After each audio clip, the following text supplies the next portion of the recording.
माझं नाव कैलास अभिमानी निमनकर, राहणार उजळा, तालुका दारव्हा, जिल्हा यवतमाळ.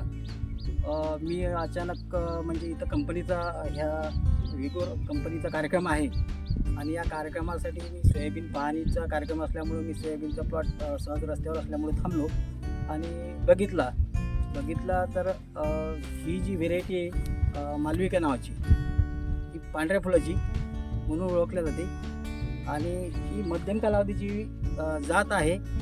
आज किनीवडगी येथील प्रगतशील शेतकरी गणेश भाऊ चतुर यांच्या शेतात ही लावलेली आहे. जवळपास 25 जूनची लागवड असून आज या पिकाला 88 ते 90 दिवस होत आलेले. आजची तारीख आहे 23 सप्टेंबर 2025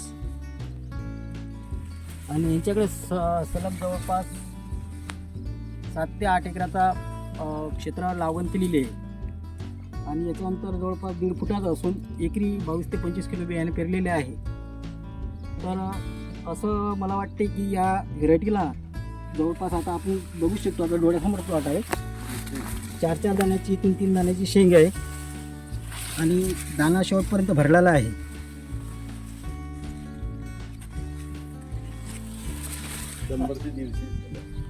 जवळपास सरासरी जर विचार केला तर 80 शेंगापासून 120, 130, 140 पर्यंत शेंगा आहे.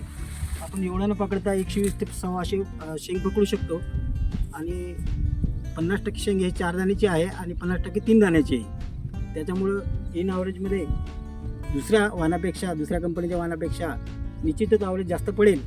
आणि मला तर वाटते यावर्षी काही लोकांचे खोडखेड्याने सोयाबीन गेलेले आहे, पण या क्षेत्रामध्ये कुठं काही दिसत नाही. त्याच्यामुळे ही जात काटक असू शकते. मला कंपनीबद्दल एवढं माहीत नाही, पण माझ्या या अनुभवानुसार मी सांगतोय. आणि येणाऱ्या पुढील वर्षात माझ्या शेतकरी बंधूंना सांगणं आहे की मी तर जास्त क्षेत्रावर लावणार आहे, आपणही ही व्हेरायटी लावून आपल्या उत्पन्नात भर पाडावी. धन्यवाद.